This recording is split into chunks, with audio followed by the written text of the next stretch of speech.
Welcome to this tutorial on common audio leads and their uses.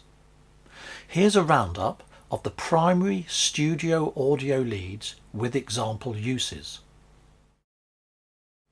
This is a SPDIF coaxial digital lead. It's unbalanced.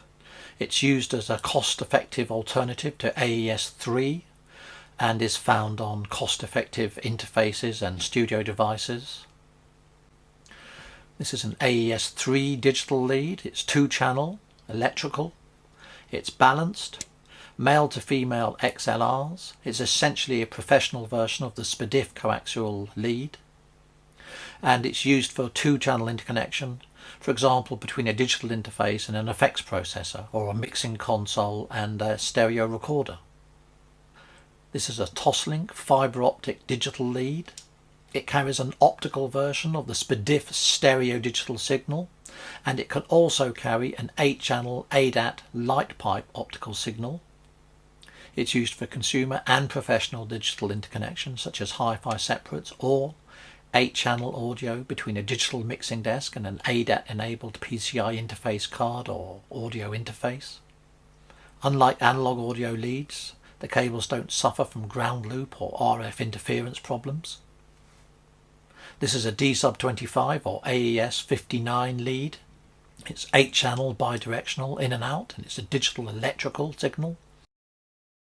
This is a D-sub-25 AES-59 breakout cable going to 8 AES-3 connectors. So it's 4 times 2-channel pairs, digital electrical. It's balanced. This is a word clock BNC lead. It carries the word clock digital electrical signal. It uses BNC connectors at each end, and it's used for any professional master clock digital synchronization and MADI. Moving on to analog. This is a phono lead. It's a line level electrical signal. It's unbalanced male to male phonos, and it's commonly used in pairs to interconnect hi-fi separates such as CD players and amplifiers. This is a jack-to-jack instrument lead, line level electrical, unbalanced. It's male to male mono 1/4 inch jack, and it's used to connect the output of line level electronic synthesizers, drum machines and keyboards etc. to audio interfaces and mixers. This is a guitar instrument lead. It's a guitar level electrical signal, unbalanced, male to male mono 1/4 inch jack again, but the cable is different in this lead from the instrument jack-to-jack lead. It's used to connect a guitar to an amplifier or a DI box. This is an amp head to cab lead. It carries a speaker level electrical signal. It's unbalanced. It's again male to male mono 1/4 inch jack. It's used for electric guitar and bass stacks, and the cable in it is different to both the jack instrument lead and the guitar instrument lead. It's a headphone extension lead. Carries a headphone level electrical signal very similar to line level. Unbalanced, male to female TRS 1/4 inch jacks, so it's stereo unbalanced.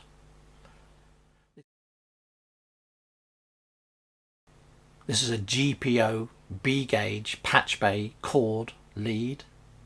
You can carry line and mic level electrical signals. It's balanced. And as you can see, it's male to male B gauge GPO jacks at each end. This is a Bantam patch bay lead, very similar to the GPO.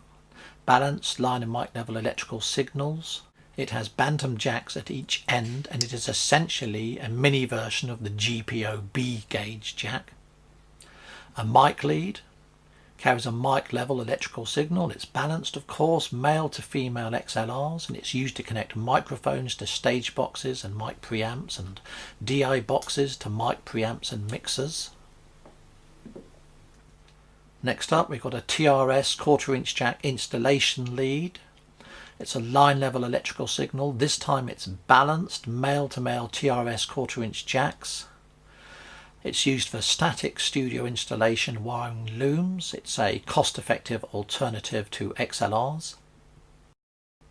This is a professional installation line level electrical balanced lead using male to female XLRs. It's essentially a professional version of the TRS installation lead, and again it's used for static studio installation and wiring looms. This is a loudspeaker lead, carries a speaker level electrical signal, it's unbalanced. It can use bare wire terminals or a speak-on or mono 1/4 inch jacks. And of course it's used for connecting power amps to passive loudspeakers. And finally, the D-sub-25 can be used for analog line level electrical connections. Balanced, of course, uses the D-sub-25 connector at both ends and is generally used for installation looms. The script for this tutorial, with accompanying screenshots, can be found at projectstudiohandbook.com. And finally, please don't forget to subscribe to our YouTube channel or at the website to get instant notification of new videos as they are uploaded. And please do click on the ads of interest to you. We're a free resource and they help to pay our costs. Thanks very much for watching.